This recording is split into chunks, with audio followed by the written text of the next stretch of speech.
Mwiriwe kandi reka dusome ijambo ry'Imana kugira ngo twoye gutinda cyane. Babasomye beza, Imana yadutije muri iki gihe. Baturebera urwandiko rwa Yuda igice cya mbere n'umurongo wa 3.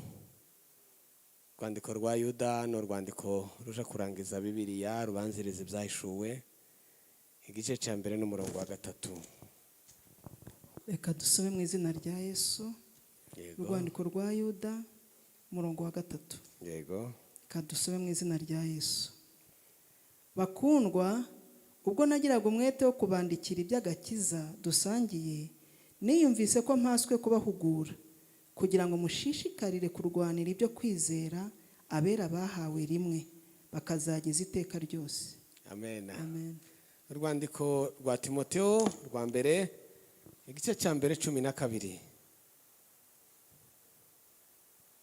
Urwandiko rwa mbere rwa Timotheo igice cya mbere umurongo wa 12. Kadusome mu izina rya Yesu. Urwandiko rwa mbere rwa Timotheo igice cya mbere umurongo wa 12. Kadusome. Ndashimira Kristo Yesu umwami wacu wambashishije yuko yatekereje ko ndi uwo kwizerwa akangabira umurimo we. Turangize nanone mbangira ngo tuve mu byo gusoma cyane. Luka 18 umurongo wa 8. Luka 18 umurongo wa 8.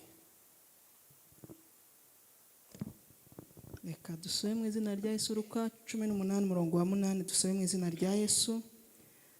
Ndababwira yuko izazirengera vuba, ariko umwana w'umuntu naza, mbese azasanga kwizera kukiri mu isi? Ongera ko iyobe yayo. Ariko umwana w'umuntu naza, mbese azasanga kwizera kukiri mu isi? Imana iguhumugisha. Umwana w'umuntu naza, aho azasanga kwizera kukiri mu isi.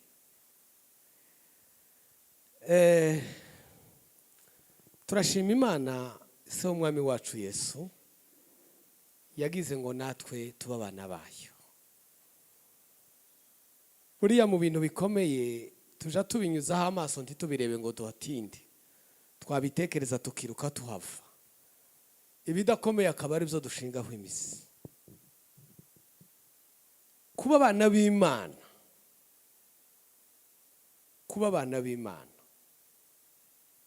Imana ishimwe, kwicara tukaba abana b'Imana.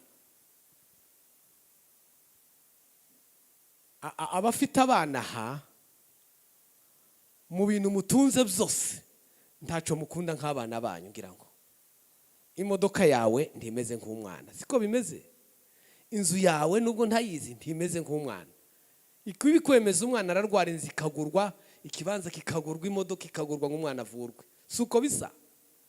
Ariko igitangaje, iyo mitungo itafatika, uzarebe iyo dusohotse mu nzu harimo 250,000, tugakinga amadirisha, tugakinga imiryango, tukitumisha abakozi ahantu kutubutike ngo tuyabike kure. Wagera hari uti muri kira gikapu imashini irapfuye reka mbika handi, turacunga. Ariko wamara ugafata wa mwana ukamusiga kina hanze nta muzamu, tunamukingirana ngo asohoke wenyine. Nukuvuga ngo ufite garanti n'amaraso yawe. Ntabwo uvuga ngo uyu mukire duturanye iyo niba umwana. Abana Imana yitureba niyo tugenda mu isi yandavuye, iyo wageze ku rwego rwo kuba umwana w'Imana ibifite assurance yawe. Amen. Reka tugaruke nk'uko babivuze dushimira abashumba baduhaye amahirwe. Haraho muri Zaburi Dawidi yavuze ngo Mana ngumpa amahanga. Najaga nsomira ijambo ntese yasabaga amahanga ngo yagire gute? Aje kuyayobora se? Ko yari umwisirayeli ayobore n'abafilisitiya, ayobore n'abamoni, yasabaga amahanga ngo yagire gute? Wenda kudasaba bene wabo. Ariko naje kubyumva nyuma, Imana ndishobora kuguha igishoro ngo ikwime ikibanza. sinzi ko muzumva. Imana ntiyakwemera gucuruza hanyuma ngo iguhishe isoko, ihita inakubwira isoko aho riri. Kandi umucuruzi wese aryoherwa no kugira icyo afite, icyo ashara kigahurirana n'abari anide ambezwe bagikeneye, abagize umugisha. Iyo rero tubona abantu Imana igihaye inyota yo kwiga bagashaka kwizera, niyo mpamvu nasomye ririya jambo nubwo ari nyuma turarigarukaho, ngo ese umwana w'umuntu azasanga kwizera kukiri mu bantu? Icyo ni ikibazo. Bashumba, Imana yo mu ijuru ibaha umugisha. Abataraha twaganiriye ijambo yitwa umuhamagaro, kandi twavuze ko biturora twese. Gusa nagiye nibaza, ese iyo dushoje umuntu aribaza ngo narahamagawe, mfite ibihamya ko nahamagawe. Nahamagawe nande? Abaraha murabyibuka ibyo twavuze. 3, ibyo nahamagariwe nibyo ndimo. Sirtusa ibyo nahamagariwe nyuma y'icyemezo ya proof ko nahamagawe n'Imana, ibyo yampamagariye nibyo ndimo. Hunze kugaruka mu ijambo ryavuzwe n'umuntu umwe w'umunyabwenge, aravuga ngo esheke profo cyangwa gutsindwa gukomeye. Abize muzi esheke profo, iyo kuri 20 ufite 3 biba byakomeye, ariko iyo ufite 9 ni esheke leje niko babyita. Ubu uvuga uti mu kizamini cya 2 noshiramwe akabaraga norivanamo, siko bimeze. Esheke profo, gutsindwa kubi, ngo nugukora ugasa n'uwatsinze ariko ugatsinda bitari umukoro. Niko uwo muntu yavuze, ugatsinda ibyo utatumwe. Reka mzumvikanishe mu buryo bworoshye. Abashumba bagufasha nk'umucuranzi, uzaje udufasha mu gihe cya worship, barakwemeye, baravuga ngo turakubona uri umugisha kuri gitari, uri umugisha kuri keyboard, uri umugisha. Ku cyumweru waza utari konjangira n'impungenge z'imodoka baziba ama retroviseur, ukagumya ukazunguruka hariya mu modoka, ukahazunguruka tukabura umucuranzi. Ndetse nushaka kugira akarusho uzihindure ku kinamba, ufata amazi zose. Abantu basohoke na banyirazo batangara, uwageze hati nabonye itorero rifite n'ikinamba, wakoze byiza. Ariko abashumba baguhamagaye bararara bagusezereye, siko bimeze. Watsinze ikitari umukoro. Ese ibyo dukora niwo mukoro Imana inshakaho, cyangwa dukora ibyo tubona nyamuhirwa ikora ibigezweho? Oro ibyo bigezweho si ibyawe, ibyawe ni ibirarane bariya badashoboye, wowe ushoboye. Tiwaremwe ngo ukore ibyo nakakora, ahubwo urimo uramuvangira. Wowe kora ibyo wahamagariwe gukora. Ntiwanaremwe ngo ukore ibyoroshe, wahamagawe ngo ukore ibyo wahamagariwe. Byorohe cyangwa bikomere nibyo byawe. Mu muhamagaro tugomba gutekereza gutyo, ndi ku mukoro wanje. Umunsi wa mbere twavuze imihamagaro 2. Umuhamagaro wa mbere wo kuva mu byaha umuntu akihana. Uyu muhamagaro abawitabye cyane igihe cya Yohana barazaga bakabatizwa umubatizo witwaga uwa Yohana, ariko wenyine akababwira ati nubwo mbabatije gutya, inyuma yaje hari undi utazabatirisha amazi, azabatirisha umwuka n'umuriro. Haleluya, yavugaga Kristo. Uyu muhamagaro wa mbere turavuga ngo ni amahitamo. Bibiri ikavuga ngo nshize inzira zibiri imbere yawe, ngusobanuriye uyu nzira izakugeza. Niyo izakugeza, avule shwa, hitamo. Ntaga kanimana igufatiraho. Uyu ni umuhamagaro w'amahitamo. Iyo tumaze kuwinjiramo, tuja mu bigishwa ba Yesu nk'abarya twavuze ejo bundi 70. Muri bo noneho Yesu akatureba, akatwigisha nk'umwarimu wigisha. Yamara kutwigisha, akagira abahamagara, akabahamagarira misyo zihariye zitari za rusange. Ukitwa umuhamagaro wihariye, special calling. Uyu muhamagaro niwo w'intumwa, nicyo gihuba intumwa n'utumwa. Ariko abigishwa nabakiri ku ntebe, nyine bazavamo abazatumwa igihe nikigera.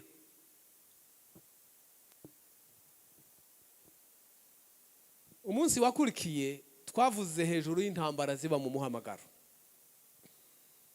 kuko nubwo Imana iduhamagara, reka mbivuge ngo ntabwo ije dutera vaccine, urukingo rwo kudahura n'intambara. Nta rukingo tugira, nta vaccine zitera bayo ngo imubwire ngo ndaguvaccina, ndagukingira ibigeragezo. Aho kuduha vaccine ahubwo iduha assurance, ikavuga ngo ndemera ugeragezwe ariko avec assurance de réussite. Igitumi yo assurance yiduha, aje anyura inyuma akatwongorera akadukopeza, akavuga ngo nije ukompoza ikizamini bari buguhi, kandi nzi nivo yawe ico utoshobora nico ushobora. Niho avuga ngo sinzareka mugeragezwa ibirenze kwizera kwanyu. Ni nk'umwarimu wo kubwira ngo nzi chapitre wumvise niyo utumvise, then ninja kubaza nzabaza nkubariza utsinda, don't worry. Hanyuma y'ivyo mu kukubaza ikindi kikwizeza kuzatsinda ninje uzagukosora. Hari ibintu bije bisa n'iterabwoba mu bigeragezo nkompara n'ibizamini. Abize bakagira amahirwe yo kugera muri kaminuza, bakanigishwa n'abaprofeseri, les grands professeurs. Bariya n'ababyeyi. Kenshi ubu niho nsigaye mbona abaprofeseri b'imyaka 40, ubundi wasangaga ari abasaza b'imyaka bari nka revera hariya. Noneho uwo muprofeseri haraho nibuka twigaga twajaga tunamwita ngo ni sogokuru. Rwose akicara agashaka gusinzira, ubona ari umusaza mwiza. Ariko yakora ikizamini akagiye abaplanto, hakabaho baza kudusiriveya. Umuplanto rimwe na rimwe utararangije na humanity, udashobora kumenya no gusoma questionnaire ngo ayimenye, ariko ubwo buhungu bukatugora. Akagira gutya akakureba nyine akumva yabaye igitangaza. Wishima mu mutwe ati no gutuma umubyeyi uri muri kaminuza abakibagira ni bangahe. Waje rusororo guhamagara so canga nyoko. Wishima ati uri mu bikisha, uziko ubuzima bwawe uziko mbufite. Abasiriveya kandi badafite nivo yo gukora ico kizamini bigira ibitangaza. Ariko cyiza cyabo nubwo birakaza gutyo ndi bashobora gukosora, baramara bagafata ibizamini byose bagashyira prof hariya. Nguko ko Satana aje atugira n'umusiriveya w'ubuzima bwa gukiranuka bwamunaniye. Yananiwe gukiranukira Imana, aracikiza n'umurate, inapa diplome mu buryo bwo kubaha Imana. Hanyuma yawe ahura n'ibigeragezo akaguhagarara hejuru akakubwira ngo uyu munsi ndagufite. Warihaye ngo urasenga, ndanyura mu mugabo, ndanyura mu mugore, ndanyura mu muturanyi, ndanyura mu mukozi. Iki cyumweru urihaye ngo ugiye gusa, ndakwereka, aranyereka ashoboye ikinyabusa. Data akavuga ngo humura, icumweru nikirangira nije uzegeranya amasengesho yawe, nije uzaguha amanota. Tugirirwa icyizere na Data watukuze. Ntaduha urukingo ariko aduha certitude na assurance. Akavuga ngo humura, sinzaguha ibirenze kwizera kwawe. Niyo mpamvu ibyuzu uhabwa tibisa n'ibyo nza mpabwa. Twigeze tuba ahantu mu mahugurwa, umuntu umwe aratubaza ngo ese ngo ni gute ngo umushumba, ngo umukozi w'Imana, ngo umuvuga butumwa, ngo umuhanuzi aradetaya, ngo hari ubwo usanga ngo afite umugore, ngo uwo mugore ngo akamubera ikigeragezo, ngo mu buryo ibyo akora wumva wamwica. Ndamubwira nti wowe ndi wamuhabwa nyine wamwica. Ahabwa utamwica, ahabwa utamwica, hariho utamwica wamwihanganira. Igitumi utohabwa uwo wowe wamwica nyine uri umwicanyi. Imana izi uwihangana ni w'ikigeragezo.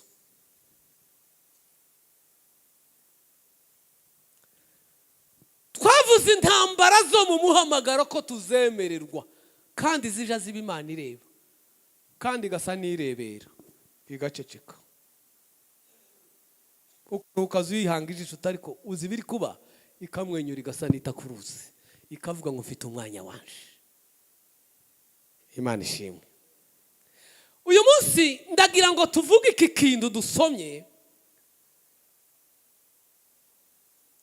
Yuda yanditse, ndanababwira impamvu ari cyo nataruye mu bintu byinshi, cyo kurwanirira, apana kureberera, kurwanirira kama mbaya mbaya. ibyo kwizera.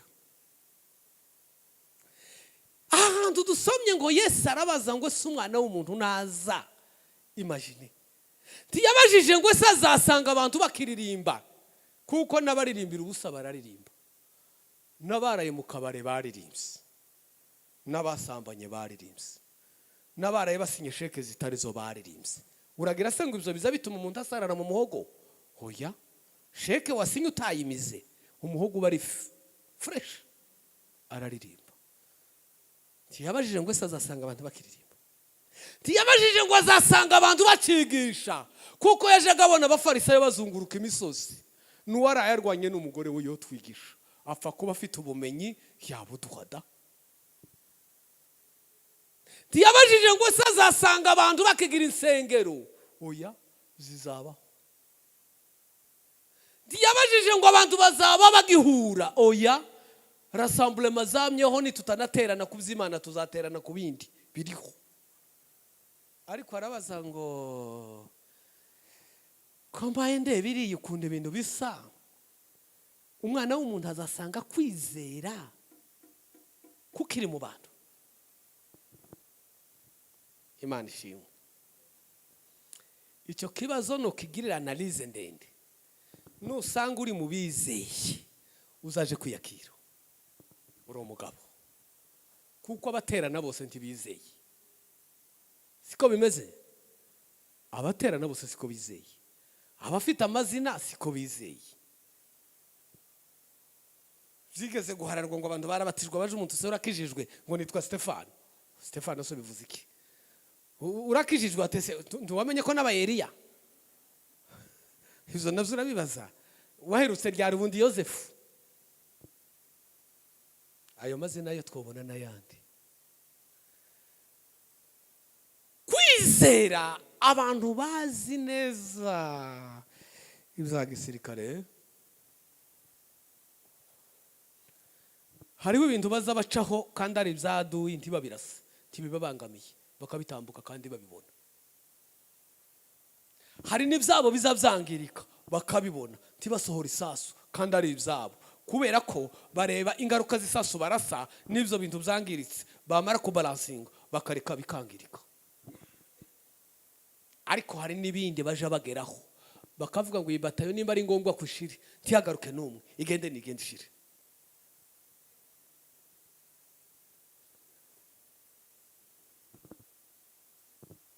Civilian tuzi resources zimene, iyo urugamba rwabaye tukunze kubaza ngo abasirikare bapfuye ni bande cyangwa hapfuye abantu benshi, ariko abasirikare bo baje babaza ngo hagiye imbunda zingana gute.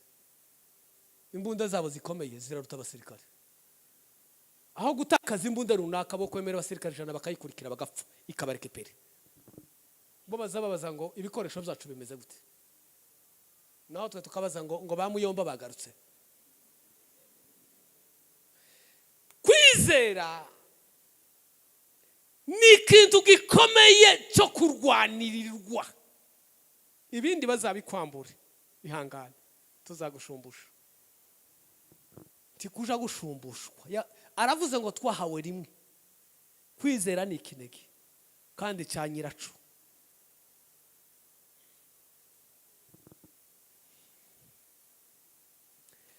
Buriya dusoma biriya bintu byose byakozwe bakavuga ngo Yosuwa ngo yatsinze Yeriko, ngo arazunguruka.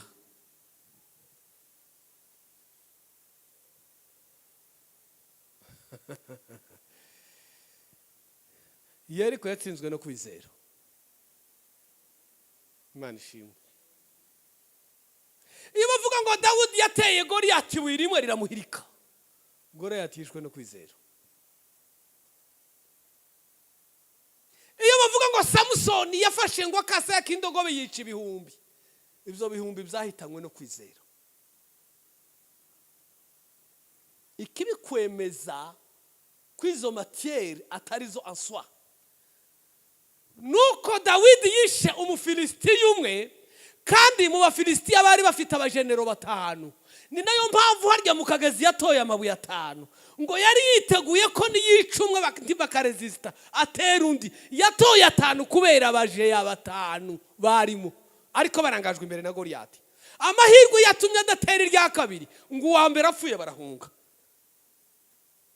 Ariko igitangaje nuko iryo buye batarikuye mu ruhanga ngo baribike bavuga bati ejo iri buye turibonye mu butware rizosubira ritera uwundi.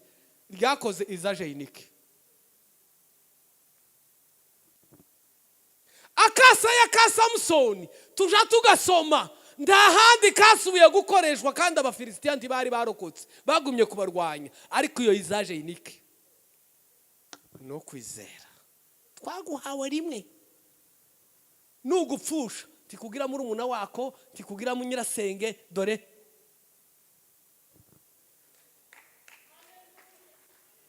ngo Imana yakunze abari mu isi cyane bituma itanga umwana wayo w'ikinege kugira ngo n'umwizera agatanga n'amafaranga, n'umwizera akanasirimba, n'umwizera akanahanura. Kwizera kuri haki kugira ngo umwizera ahabwe ubugingo buhoraho. Utizera uwo mwana yamaze gucirwa witeka. Ibintu byose dukora Satani yobikora, icyo atokora ntiyo kwizera. N'umwihariko w'abana b'Imana.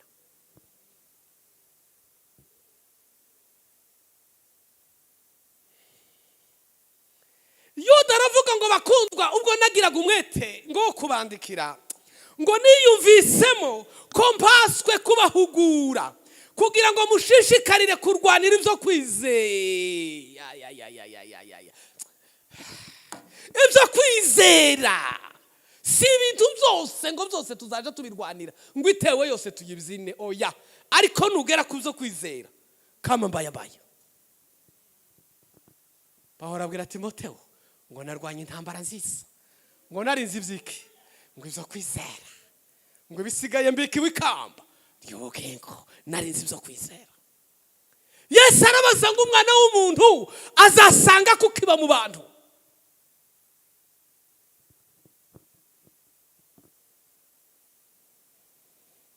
Kwizera niki? Tuja tunanirwa kwizera Imana tukizera abantu. Ugafata amafaranga ukayaha madamu mukavugana uti ni ratio y'ukwezi 500,000 miliyoni imwe biterwa n'ubushobozi. Simbizi sinza mbikora iwanje sinzi nimba mwe muri abasirimu wenda murabikora. Nta kontara turagirana na madame ko azangaburira ukwezi ngo yandika avuga ati umpaye miliyoni buri mugoroba uzutaha kugaburire. Nta masezerano tugirana. Nta nabahamya nza mpamagara iyo ngiye kuyamuha. Nta nubwo nzananyuza kuri momodora abantu bamenya mandi ugasigarana message ati nahakana nibitseho ka message. Ntayo nzanyuza kuri momo. Ariko buri mugoroba n'uyu munsi niteguye ko nshika nkagaburirwa. Ndabyizeye tiyampamagaye sinanamwibukije ndamwizeye. Abantu turizerana. Ariko twagera ku Mana bikatugora. Kwizera nagiye mbitindaho cyane mbishakisha. Iyo urebye muri Bibiliya Abaheburayo 11 ndimusome murahazi. Bija bivuga ngo kwizera no kugira gute? No kumenya rwose udashidikanya. Sibyo? Ngarukiye aho singiye mu bindi. No kumenya. Okay, ubwo hajemwe ubumenyi, hajemwe amakuru, hajemwe umwarimu. Iyo hajemwe ubumenyi, hari umwarimu usobanurira abandi.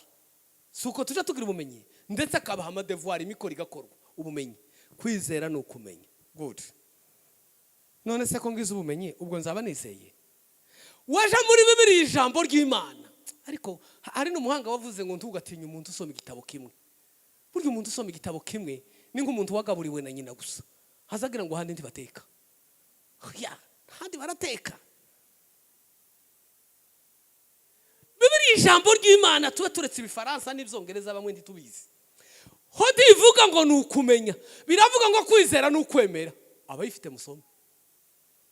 Tuvuye mu ntambwe yo kumenya hajemo kwemera. Kubera iki? Kuko ibyo tumenya byose n'ubundi siko tubyemera. Hari amakuru batubwira nti tuyemere twayamenye. Cyane cyane iyo yabwiwe n'umuntu ugira amakuru 1000. bati ni naka wayavuze, bati buretse kuyavuga, buretse bataje avuga ukuri bimucitse, hari ubwo bimucika akavuga ukuri, ariko adacitswe ntakuri avuga. Ariko amakuru nayamenye, ariko sinayemeye. Noneho haje formule ya mbere bavuze ngo nukumenya, ahandi biravuze ngo nukwemera. Muri make nukwemera ivyo wamenye. Turi mu nzira yo kuja kwizera. 3 ahandi bikavuga ngo nugukora ivyo wamenye. Gukora ivyo wamenye. Abantu bizi ivy'ubukungu, umuntu ashobora kuba principe akababwira ngo gukira kugira amafaranga kuva mu gukora. Uti sinarimbizi, ariko nakora analize ndi wa mugani, none nyine uwicaye adakora yokira gute? Ubwo si ubumenyi ngize ubumenyi mpawe na mwarimu, gukira kuva mu gukora. Ndabwemeye, iyi principe iri hamwe n'ukuri, ndaryemeye. Ndetse nkabona n'urugero na naka yaracuruje, naka yararagagenda, naka yararagakora, nkabona abantu benshi bakoze barakira. Seke iyi information menya ukuri ndanakwemeye. 3 uko kukumenya no kukwemera namara kaje mu mashuka nkaryama sinzakira. Il faut pratiquer. Pratique iki birya nemeye niho nzakira. Kwizera si ukumenya gusa, sinakwemera gusa, ni no kubikora. Haleluya. Haleluya. Haraho Pawulo avuga mu Efeso ngo twakijijwe n'ubuntu kuki kubwo muravyibukare mu Efeso. Agakiza kagira abavyeyi babiri, kuko twese tubafite, n'uwaba yarapfushije umwe, ariko ibyo ari byose habaye babiri bahura. Habaye intangangabo n'intangagore zirahura. Suko bigenda bire mu muntu ari wenje ari wewe. Agakiza ni kene buntu nakwizera. Buntu ni intanga iva mu ijuru. Imana niyo nyabuntu, nta buntu abantu bagira, ubuntu buva mu ijuru. Buntu n'imbuto imwe mu mbuto zibiri zahuye agakiza kabaho. Kwizera kwanje si ukw'Imana niko kunkiza. Nukuvuga ngo n'imbuto y'umuntu yo kwizera iri fekonde n'imbuto y'ubuntu y'Imana byamara guhura bikarema agakiza. Pawulo akavuga ngo twakijijwe n'ubuntu kubwo kwizera. Ni kuko uvuga ngo uyu mwana namubyaranye na naka, nta kwizera nta gakiza. Ngira ngo aya masomo twabaye bari mu noneho pe, ariko abaye bandika Imana ibahumugisha. Aravuga ngo ibyo kwizera ngo birwanirwe. Noneho nkaza kwibaza muri ibi bintu by'umuhamagaro, kwizera tukurwana tukurinda iki? Iyo mufite umuzamu, abantu ba security muja mu precisa mutahara abajura, hari abajura kandi byarinze ni ibibyuma n'izi ntebe ni ibyo byose ndi wowe muzamu utazi kigukorera n'icurinze, ndetse ngo umenye nabo wishisha. Turindiki kwizera, kurindwa iki? Kwizera kuja kurindwa iki? Ibyonyi, ese cyo kinyarwanda kiravuga isezi ibyonyi. Abahinze mu myaka muzi ibyonyi, inyoni n'ibindi. Ibyonyi biza kona kwizera nibi.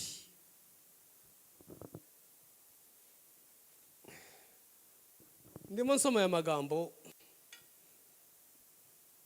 rimwe na rimwe nje nkora ubushakashatsi muranemerera mvuga ibintu muri yospe. Iyo uje gukora ubushakashatsi la recherche, harabanza hakavuka ikibazo mwe benshi ndabona muri abantu bato mwarize murabizi ico bita problematique. Hakaba ikibazo nk'ubu nkibaza nti ni iyihe mpamvu abantu hano bataboneka kuwa kane cyangwa bataboneka kuwa gatatu? Ico ni kibazo, iyo ni problematique. Nk'umushakashatsi ukicara ukabitekereza, naragenzuye mbona mu materaniro abantu ndibaje baza, ariko ije gutangira ubushakashatsi ushiraho ico bita les hypothèses zibiri cyangwa zitatu.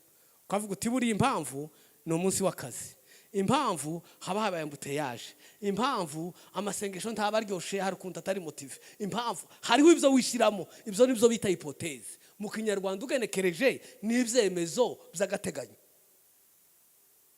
Nibyo hypothèse, ibyemezo by'agateganyo. Wamara gukora ubushakashatsi mu madone ukaza kwemeza biryo wa proposaga cyangwa ukabihakana, ukanabivuga uti naribeshe nasanze atari byo. Nanje ndimo nibaza ibyonyi byo kwizera.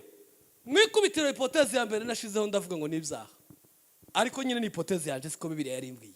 Nja gushakisha ni ibyaha byo na kwizera. Ngo nsome Bibiliya ndazunguruka igihe Yesu yakora ibitangaza, ndavuga ngo I'm wrong, naribeshe. Iyi hypothèse sini confirma, sibyo. Utushingira kuki? Shingira ku bantu benshi Yesu yagiye akiza akababwira ngo kwizera kwawe kukugize gute? Kuragukijije. Ngo kandi n'ibyaha byawe ugize gute? Okay, seko uyu muntu yari afite byombi. Yari afite kwizera kumukiza, yari afite n'ibyaha agomba kubabarirwa. Nukuvuga ngo ibyonona kwizera tibikibaye ibyaha. Kuko yewe ibyaha tiyari kugira kwizera agiye no kubarirwa ibyaha afite. Sinzi ko menye kubisobanura. Ti hypothèse siyo. Nja mu nzandiko za Pawulo nsanga ibintu nka bibiri ariko ndavuga kimwe. Nsanga ibintu byonona kwizera zari doctrine, ishingiro z'inyigisho z'ibinyoma. Ishingiro z'inyigisho z'ibinyoma. Hariho inyigisho nyinshi ntaje mu uyu mwanya, ariko hari inyigisho zitwa abanikolayite. Iyo usomye iby'ishubu, itorero ryo muri Efeso bararishimye ngo turabashima ko mutigeze mwemera inyigisho z'abanikolayite, mwarazirwanije. Ariko ngo agere mu rya gatatu ry'Ipergamu aravuga ngo mwebwe icyo mbanenga ngo muri mwe mufite abazabemera inyigisho z'abanikolayite. Siko bimeze musho? Ndabizi kubizi cyane ibyo. Abanikolayite muri Bibiliya y'Ikinyarwanda isobanura ibintu baza bavuga ngo bari bafite ingirwa dini. Ingirwa dini. Iyi ngirwa dini yari yarazanywe n'umugabo witwa Nikola, umwe muri babadiyakoni barindwi wateshutse. Principe ye cyangwa doctrine Nikolayite yari afite ya Nikola, ngo yaje akabwira abantu ngo Yesu yaje yambaye umubiri n'umwuka, ngo agera ku musaraba arapfa, umwuka usubira ku Mana, ubugingo bwe hari yavuze ngo data mu maboko yamfashize ubugingo bwanje, ati umubiri barahamba. Byaratandukanye. Kuri none rero mwirinde kwanduza kugira ibintu biri spirituel mukorogana na mwuka, ariko umubiri warapfuye ntaho bihuriye. Yesu ntacyambaye umubiri. Rero imibiri yanyu muyikoresha uko mushaka, muyinezeze uko mushaka, ntasana igifitanye na Yesu yavuye mu mubiri. Twa tukiburimo manjo bivon ejo tuzipfira. Niyo principe ye. Izo nyigisho nubwo ari zico gihe ziracagira ibisigisigi naho. Jabundi naho n'umuntu udandabirana, ntese ibyo nibiki? Fasite baravuga ngo ibija mu nda ntaco bitwaye. Ti ntaco bitwaye uko ndi wapfuye. Uko niko usanzwe ugenda.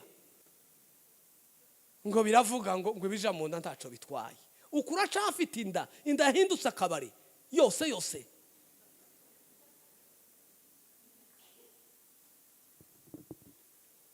Izo nyigisho nimutemera bwoko bw'Imana ngo twige ibizima, ibipfayo ngo biraha hanze. Ndetse usibye ko bigura ubusa, bazanaguhembera kugira ngo ubyige, baguha amafaranga.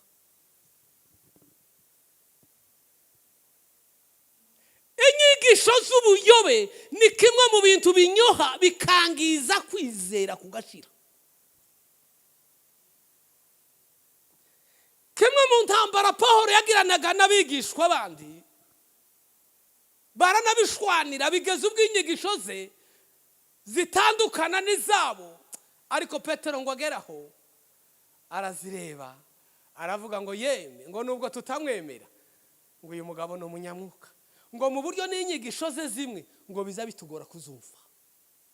Yari umugabo w'Imana, yari yaragiye kwigishwa n'umwuka wera muri Arabiya, ngo hava akorera stage mu maguru y'umugabo witwaga Mariyeli yari yarize. batwesha ngo ivy'Imana ngo reka ngo ivy'Imana ngo ndibija byigwa hakigwa ibiki nta nibyo tuzi. Nkunda umugabo witwa Yobu yaravuze ngo abantu baje ngo bazi Imana. Aravuga ngo wo kwegeranya ubwenge bw'abateologiye bose reka mvuga bo mu Rwanda muzi barya abagabo ndashatse kuvuga amazina ba bishope, archbishope, docteur, professor muri theology, ngo ukegeranya ubumenyi bwabo kubyiyobokamana kubyo baziho Imana ukagira ikidokima kimwe bose bahuriyeho. Umuntu ndi yokeka ngo ni byinshi. Aravuga ngo ibyo byose ubihuje. Yobu yaravuze ngo birangana n'ivyongorerano. Ivyongorerano ni amagambo uzuvuga umunota umwe. Ntawoza kugira discours, ntawosaba umugeni yongorera kuko umugeni azasabwa amasaha. Kongorera ni nguwoza kambaza turarangiza ryari fini. Ariko ari discours y'isaha yo guma kongorera nkamwemerera ngo ni nk'ivyongorerano. Pour dire ko ntavyo tuzi. Pahora aravuga nawe kandi ari we twemera ngo niba hari n'uwibesha ngo hari cazi ngo ntacyaramenya ugereje cyo yarakwere kumenya. Inyigisho ziyobza zinyoha kwizera. Zamara kunyoha kwa kwizera.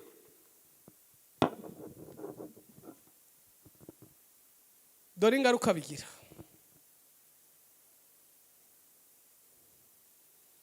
Iyo kwizera uko kugenda gukendera mu bantu haza ibintu bitatu. Ijambo rya mbere haba kwimura Imana muri twe. Urebe igitabo Nombre kubara bice 14 umurongo wa 4 usimba usome n'umurongo w'9. Haba kwimura Imana. Abantu baje bimura Imana. Iyo kwizera Imana kurimo kuyoyoka abantu bimura Imana. Kandi iyo bimuye Imana bimika ibigirwa Mana. Reka mbabwire ngo umuntu nuw'agaciro mu buryo arwanirwa. Iyo usohoye Imana Satani bari tayari kukwinjira. Ntabwo ushobora kuba zone netre. Icyo ni kimwe. Haba kwimura Imana. Nico gituma Yesu yageze impungenge. Harabaza ngo ari kumwana w'umuntu azasanga kwizera kukiri mu bantu. Mu yindi mvugo aho tazasanga bari mu Imana. Kuko kwizera niyo presence y'Imana muri twe. Second, abantu basigara bafite ishyaka ritava mu bwenge. Ishyaka ngo ni ishyaka ritava mu bwenge. Abaroma ibice 10 umurongo wa 2. Ishyaka ritava mu bwenge. Pawulo abwira abayuda ngo nabonye mufite ishyaka. Ngo ariko ishyaka ryanyu ntiriri mu bwenge. Burya intambara nishi tuzaturwana mu nzu z'Imana si intambara zo kwizera. Nta bwenge burimo ariko ntabwo ari intambara zo kwizera. Tukagire ngo ibirwanirwa mu nzu y'Imana byose ngo ni intambara zo kwizera. Oya, inishi ni intambara zo kubura ubwenge. Icya gatatu kwigomeka. Iyo kwizera guhaye gushira haba kwigomeka no kuba ibyigenge. Kwigomeka no kuba ibyigenge. 3. Ikico kwigomeka no kuba ibyigenge urebe Samuel urwandiko rwa mbere igitabo ca Samuel wa mbere ibice 8 umurongo wa 5 ugeze ku wa 7. Iri jambo rizari intangazo. Abacamanza Yoshua muri ya makosa ejo twavuze 3 yakoze. Irya gatatu nuko ngo yapfuye adafite umutegura. Mu gihe we Musa yari yaramuteguye we ntiyagira undategura. Ngo amare kugenda Bibiri zivuga ngo Abisiraheli babaho ari impehe, babaho ari ubwoko budafite umuyobozi. Ngo ico gihe umuntu yakoraga icyo ashatse. Amategeko ya Musa nta suivi. Nta wiyakurikirana. Nta bihano.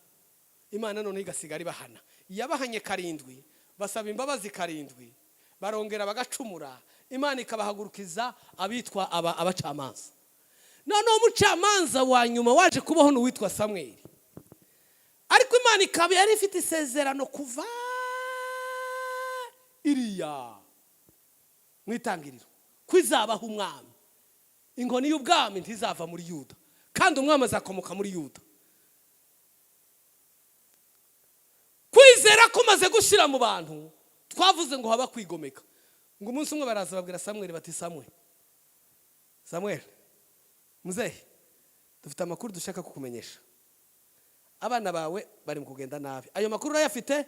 Undi ati ndayafite.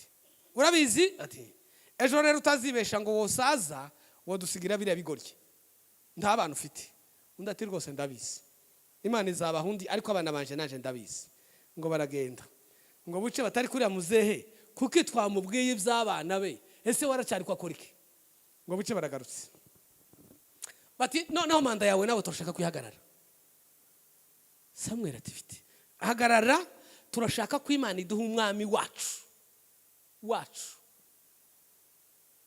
tukamera nk'abamoni tukamera nk'abafilisitiya amoko yose agira abami ibyo kuvuga ngo turi ubwoko bw'Imana nabo n'Imana yabaremye Satani ibyo rero dukeneye umwami ngo arababara abandi borinda na manda yaje ngo irangire ngo aje kubibwira Imana ngo ashikarira atumva ibyo bambwiye ngo Imana iramubwira ngo Samuel we wibabara ako gahinda kareke si wowe banze nije banze kuko nije wagushizeho ahubwo genda ubakebura ubibutse ibingibi ubabwire ngo nimushaka umwami ndamubaha ariko dore ingaruka azagira ijambo rya mbere biriya bihugu byose byabatinyaga ko muri ubwoko bw'Imana bazavuga ngo n'ubwoko bw'umwami naka bazabatera ntimwagiraga intambara kandi nimutera mukarwana muzapfa abahungu banyu nibo bazaje ku rugamba bagiye gupfa ababatinyaga bagiye kubatinyuka bazapfa ubibamenyeshe bica kabiri abahungu bazocunga umwami bose mu mategeko yabo ko yarameze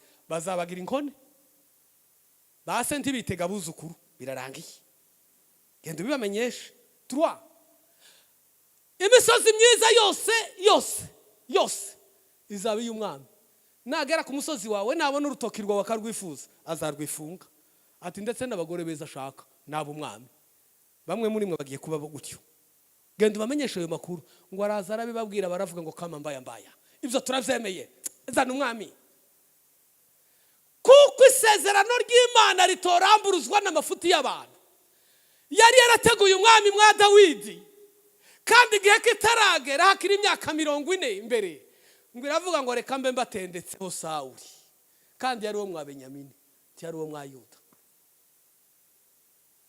kandi nuje kumwimika kuko ubwami bwe nyine buje mu buryo nawe uhaye ubona utazatwara amavuta yo kumwimika mu ihembe birya mumenyereye uyatware mu icupa ni fragile warimena anytime agiye guhabwa ubwami bumeze nk'icupa igihe cy'ihembe uzakoresha igihe cya Dawidi kuko azabahawe ubwami bwe n'abana be n'abuzukuru bwo mu isezerano haleluya habaho kwigenga reka noye gutinda muri zo stories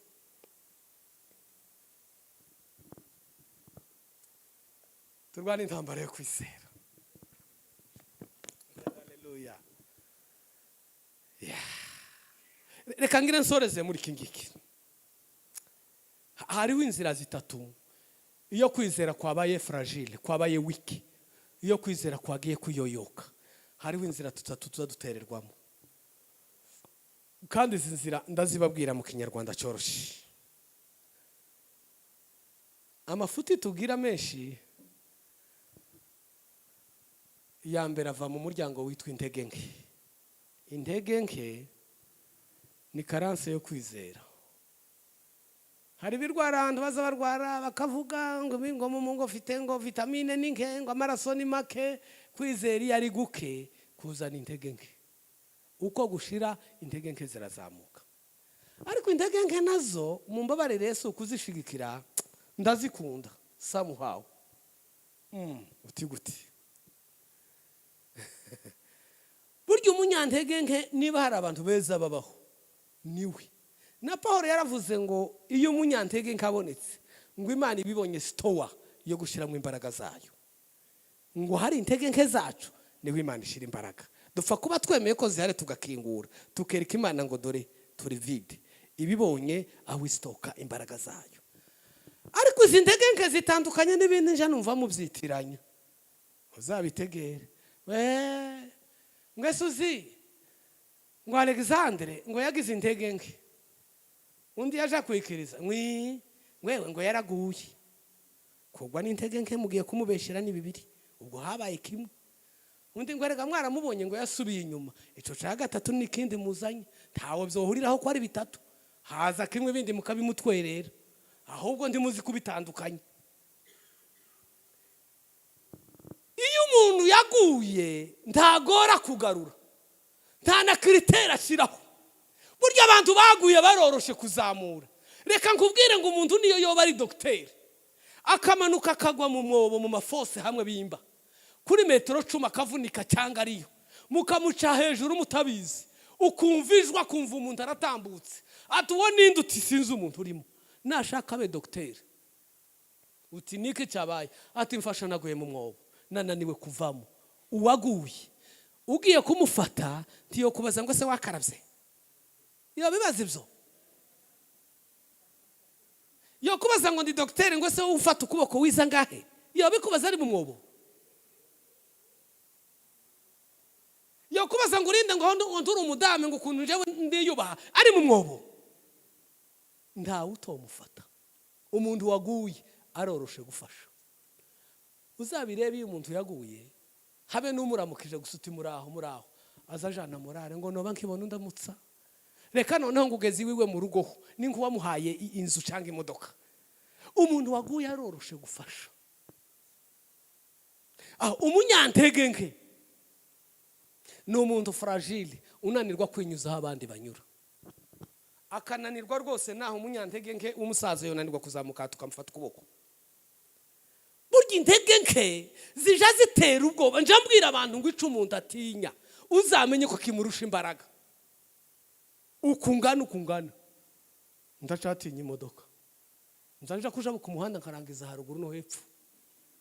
Mwese ko bije bigenda tuyitinyira iki? Irandusha imbaraga. Kuko tugonganye ndiyopfa nije wopfa, ndigira umugore wosigara nije wo musiga, nta mfubyi yosiga nije wozisiga. Imodoka irandusha imbaraga, niyo mpamvu niyo yirutse nje ndahagarara. Ese ko musetse mu ndi muzitinya? Irandusha imbaraga ndayitinya. Ariko iyo mvuye iwanje nza mbibwira abakristo ku rusengero b'ubwoba bamwe ngira, kababwira ngo iyo mvuye iwanje kaza gusenga nca kutubare turenga 10, kuko ndurusha imbaraga. Ntabwo ndaje gusenga ngo mfukame ngo Mana ngiye guca mu gitero c'utubari, kandi hari n'indaya zikoramwo. Mana ishobora byose, Mana ngo mvuge ku ndimi, uyobora intambwe zanje, ngo ningaruka ningera mu rugo niruhutse ndimada ncitse ku icumu ry'utubare. Nimuze dushima Imana. Sinja dusengera impamvu ndadutinya, ndaturusha imbaraga. Abakobwa batubamo bambaye ubusa, sinja nsenga ngo harucyo bantwara, ndabarusha imbaraga. Nubona icyo utinya uzamenye ko kikurusha imbaraga. Kwizera kuja gutuma uja kuri balance.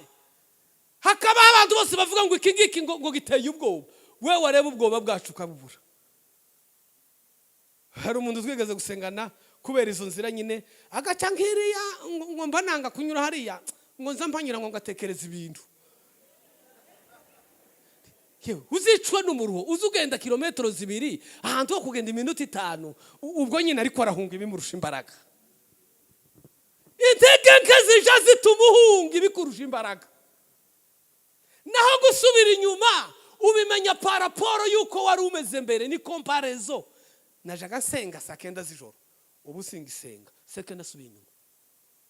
Nagiraga gahunda yo kwiga Bibiliya, ubu singisoma nasubiye inyuma. Gusubira inyuma ni raporo yaho wari uri imbere, ukavuga uti nagize reshiti. Izo ni inzira Satani aje akoresha z'intege nke. Umuntu ibintu byose akaba intege nke. Bavuga ngo basenge akumva ntibimurora, bavuga kuririmba akareba baririmba, mbese akaba indorerezi muri byose. Ijambo rya kabiri rinagoye kuriri. Satani ari mu kudufatira abantu, abasore, abahungu n'abakobwa, tugezaho bisa n'ibiturushije imbaraga. N'ubuyobe.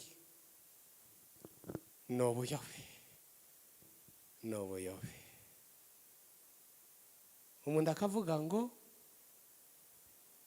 kwambara ngo Imana ntijireba umubiri. Timuja muzumva ngo Imana ntireba umubiri. Ariko narabigenzuye na hano maze kuba umunyetorero byose njabibona. Iyo umuntu afite ituro, ufite ibihumbi byawe 10, 20, 50, ni wacu tuja tubikora. Njabona umuntu azana envelope, a protocole ziducamo, ugashyiramo 20,000, 30,000, 100,000 n'urugero ntanze. Tidukunda kubikora. Hano ntimuje mubikora. ituro ryawe ukaryambika envelope, ariko umubiri wawe ukawambika ubusa. Pawulo akavuga ngo mutange imibiri yanyu ibiki, igitambo c'amafaranga uracambitse, tigiserutsa ntitunamenye nimba ari 2 birimo nimba ari 5, uragihisha. Ariko igitambo c'umubiri uje kugitamba nga wa mufarisayo batubwiye watwaraga inoti ngo bose bayibone. Ngo Imana ngwerega ngo ntirebe imibiri. Imibiri yanyu ni insengero z'umwuka. Imibiri yanyu ni impamvu zo gushima Imana. Nimba nta nico bikubwiye, ariko ukaba hari uwo wogusha muri aba bato, bivemo ambara wikwize utikariya ko ngakunda nushika mu cumbuzo ukambara.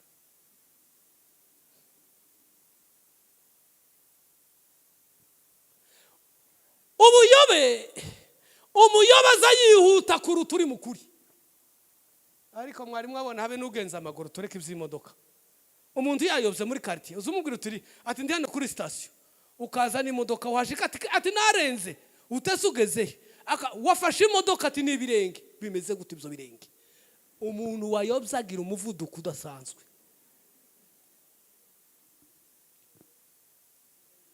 Inyigisho ziyobya abantu barimo barayoba, abantu baratekerereza Imana.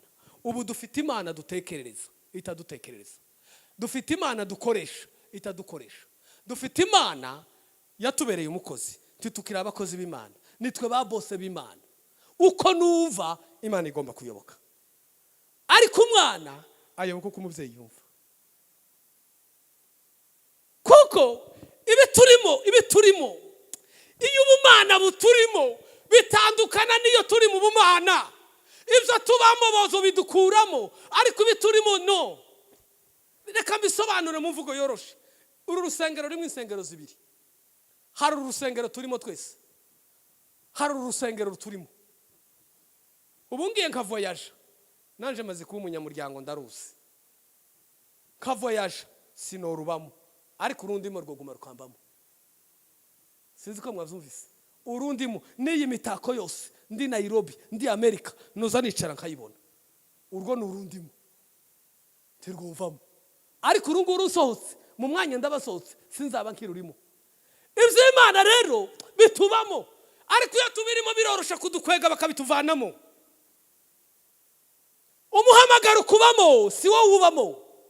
Iyo kurimo habe nuwo kwambura imyenda yo ugusigamo, uba muri twe.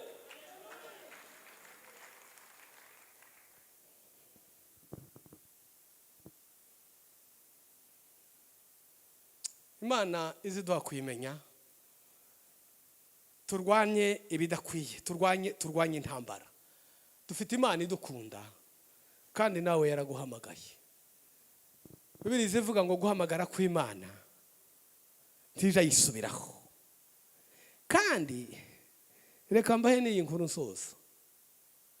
Imana yangabiye abantu batarabaho, mwese mutarabaho. Iyo usomye hariya mu Miganira 8:22 ngo isi tararemwa ngo nariho kandi yari yarangabiye.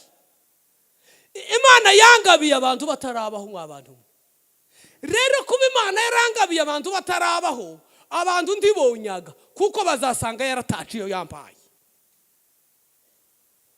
Reka mbivuge gutya, ndaravuka papa yagabiye umuntu inga taravuka iragenda. Muri ko murumva iyo nkano bankigaruye yagiye ntaravuka. Wenda iyo yotanga mpari no yigarura. Twagabiwe mutarabaho mwese. Niyo mpamvu mwese ntawo tunyaga. Twagabiwe n'umugabo. Yangabiye atakubajije. Yakugabiye atagishije inama. Si inama nta minute nta konterandi iriho y'inama y'Imana yakugabiye. Yakugabiye ku bwende. Ikugabira itabajije pasitori, itabajije abavyeyi bawe, itabajije umugabo, itabajije bishop, iravuga ngo ndakugabiye. Ntawe uzakunyaga kuko wakugabiye arusha bose amaboko. Turwanire kwizera ibyo kwizera nibigerwaho tukazuceceka. Tibakaze bavuga Imana yacu nabi ngo twama oya. No kwemera kuvuga nabi n'umubyeyi wanje wenda nkababara ngaceceka kuko ni umuntu yogira intege nke, ariko Imana yacu,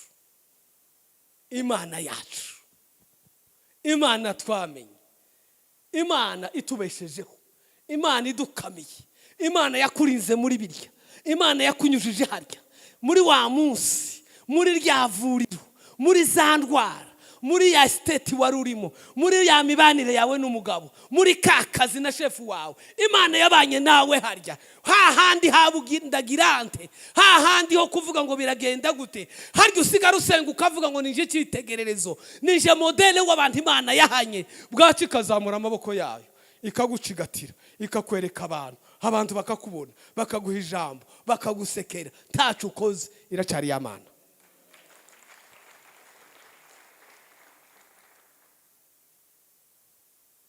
Reka tubabwire ngo umwana w'umuntu azasange kwizera kukiri muri twe.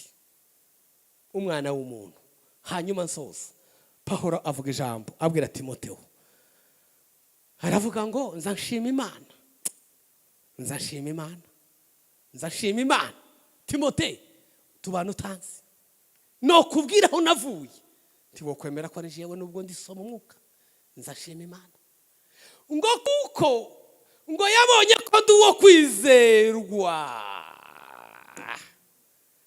Tekereza kwizerwa n'Imana yacarana n'abamarayika ikababwira ngo ngira umugore nizera utuye ahanaka, ngira umugabo nizera basha. Imana ije gukora ibitangaza, ije ikoresha abayizera, ariko yaje gutuma igatuma abo yizeye. Inshingano zihabo yizeye. Ubu twese u Rwanda ruradukunda, twese turi abanyarwanda, ntawe ufite irangamuntu zibiri ngo ube umunyarwanda kurusha abandi. Ariko iyo bashaka gushaka umu ambasaderi uzaserukira u Rwanda, ntabwo bavuga ngo nimuhumirize ngo mufate umuntu wese muhura ngo apfa kuba ari umunyarwanda. Oya, barabanza bakakwika. Uzi politike y'igihugu, uzi icyerekezo, uzahagarira igihugu, wapfira igihugu, uzamenya kuvugira igihugu, uri umugabo. Genda uhagarira u Rwanda. Imana rero bituma nabo ya check-ins ikabagira icyizere. Kandi kwizera niryo faranga ry'ibitangaza. Abantu bakunda gusenga ngo Imana ikora ibitangaza. Isoko ry'ibitangaza aho bija birema, zizarijanwa n'imodoka yitwa amasengesho. Niyo modoka izijana abantu mu isoko ry'ibitangaza. Bashika ibitangaza biza bigurwa urufaranga rwitwa kwizera. Iyo wizeye ibitangaza ushobibona. Isoko rijanwa no gusenga, twagerayo ifaranga rigura ibitangaza no kwizera. Kandi niyo devise yo mwijuru, ni ifaranga rifite agaciro, ni ifaranga Imana yemera, ni ifaranga isi yemera, ni ifaranga Satani atinya. Wari wabona umuntu ufite devise? Imana itugirire neza, kandi Imana ibane namwe, iduhe umugisha ku bwa Yesu. Amen. Murakoze. Nimunemerere dusenge. Ndashaka ko dusenga mu kanya gato, bishobotse duhagaze. Dusenga Imana, tubwire Imana ngo Mana, igihe turimo kwizera ko kurayoyoka, ariko ureke uzasanga umutima wanje ucizeye. Akazi koshira ariko nzobe ncizeye. Imodoka yobura ariko nzobe ncizeye. Amafaranga yoshira ariko nzabe ncizeye. Kuko yabajije ngo sazasanga kwizera ko kiri mu bantu. Ibindi byobura ntacyo bimutwaye, ariko dusaba Imana kugira ngo Imana itwongere kwizera, kandi kwizera guhamye uko Yesu azaza agasanga ko kiturimo. Reka dusaba umushumba mukuru yigire hino atuyobore muri risengesho, hanyuma gahunda barazikomeza ngira ngo basoza. Hallelujah.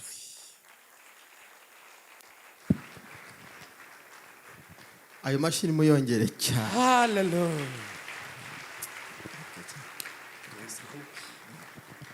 Hallelujah. Yesu ashimwe cyane. Nushaka utwara ko turangirijeho. Haleluya. Isoko ry'ibitangaza aho riremera. Imodoka zitujyana n'amasengesho. Hallelujah. Kugerayo kugira ngo uve yuhashye. Umba kuba ufite ikintu bita igiceri cyitwa kwizera. Vuga ngo amina cyane. Ako ntigahagije uyu mugoroba ugatahura igifaru. Nawe ikintu bita igitangaza ukagikoraho, ukagitugoza imitwe intoki. Ariko si ugupfa kugerayo. Ugenda ujyanwe n'imodoka yitwa amasengesho. Nusenga wageraho igitangaza kibera ukagera kwizera uzagitahana. Tuyikomera amashyi mu izina rya Yesu. Umwana w'umuntu azaza asange kwizera ko kiri mu isi. Nukuri pe. Amashyi menshi ku Mana yacu. Pellegrini Dopinima alazine crede. Really Paul. Oh sharibone grede vice. Zasange kwizera. Kamando tanama ya. Mumitima yacu. Rana kirebo. Holy Green show. Paul of Holy Green. Green safe. Santo trenevane crestra. Habo. Santi tenevane. Take Hallelujah. it. Yesu nashimwe cyane. Yesu nashimwe. Nta kintu kibaho ari ubusa. Nta kintu kibaho ari cyari cy'ubusa gusa. No kubaho kwawe ntago uriho kubw'ubusa. Uriho kubw'impamvu. Yesu nashimwe cyane. Haleluya, haleluya. Turambura ibiganza ku mukozi w'Imana. Tuvuge Imana imuhe umugisha cyane. Oh haleluya. Ariko nubu ndacyafite agahinda n'umubabaro umvuga ngo ni umuntu utarumvise muri ibihe byiza twabaye mu byo kumva ijambo ry'Imana akaba atarahabaye ntiyahombyera. Noneho rero genda uhure n'uwo muntu wikoreye ibihombo ku mutwe akonse ibyo arimo afata bitagira umumaro. Bwira mugenzi ngo ikomerera mu muhamagaro. Ahari n'abandi bafite ibyo bakomereyemo nibihangane ubwo nabo bazabona inyungu zabyo. Ariko twebwe turimo twonka haleluya ijambo ridukomeza mu muhamagaro twahamagawe. Bwana Yesu asifiwe sana. Kandi ngo umuhamagaro utubamo ntituwubamo. Mwabyumvise akana ko mwakumvise? Nubwo bakwambura imyambaro niyo uri muri douche uri koga kwize umuhamagaro ubukurimo. Haleluya. Ntabwo umuntu ahanura kuko yageze mu iteraniro ry'abera. Ushobora no guhagarara ku musozi ni mwumva Uwiteka aravuze ngo bakumva batakumva umuhamagaro w'ubuhanuzi ukurimo. Haleluya, haleluya. Mukanya nageze mu rugo.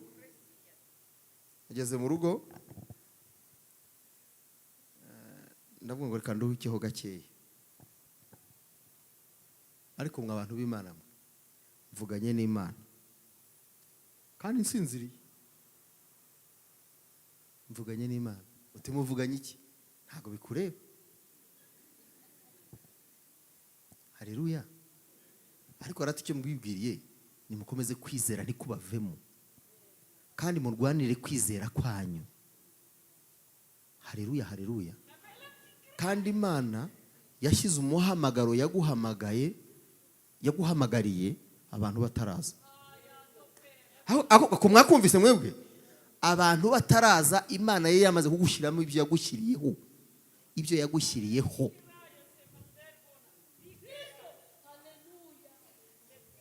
Ariko abantu basigaye bava mu byo bahamagariwe bakajya mu byo abantu baraje baragucanga bakubwira ibintu by'ibintazi bidafite umumaro.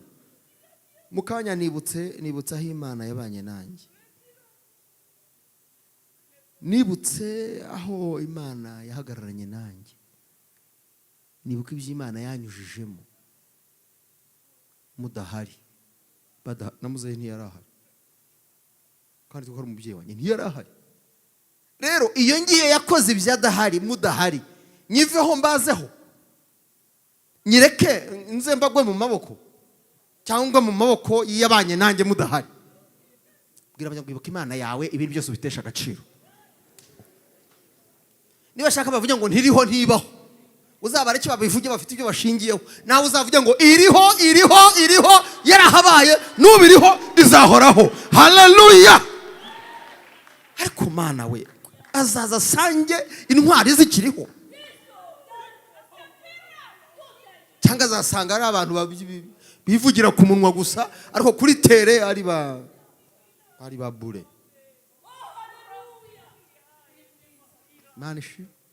Imana ishimwe.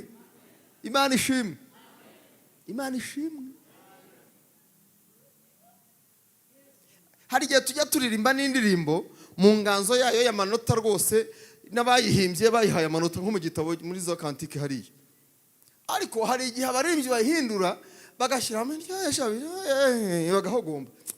Kumva yego nubwo ariko barimo barica ibintu. Barimo baririmba uko bitaremwe, uko bitahawe umurongo.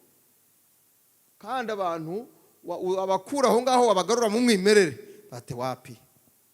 Ibyo muri antikite byo ntabwo bigezweho. Hogomba hogoza nibwo abantu benshi bari buzi. Reka nkubwire, Imana ntabwo ibuza abantu. Imana ifite abantu, ifite n'ubushishi, ifite n'ibimonyo, ifite n'umukungugu. Wakubitamo inkoni umukungugu ugahinduka abantu. Bwira abanyanga Imana yacu ntihomba. Haleluya. Yesu nashimwe cyane. Imana yacu ntabwo ihomba. Irarema. Ubuse ntiyabaremye. Ubuse ni muri hano. Ninde bahaye invitation? Turakwandikiye dufite amateraniro rwose kuhaba kwawe ni nk'ukomeye. Ninde bahaye iyo invitation? Iyabazanye rero niri kubabwira ngo ndiho nduwiteka. Ni munyizere nubwo abantu baba batakinyizera, mwe mukomeze munyizere. Kandi narahabaye cyagihe mbibutse uko nahabaye kuri mwe cyagihe. Nubu ndacyari kumwe namwe. Nzakomeza kubana namwe. Naho isi yahinduka. Isi ni ibyaremwe, ni ibiremwa, ntacyo bifiteho ijambo rya nyuma ku buzima bwanyu. Haleluya. Haleluya. Haleluya.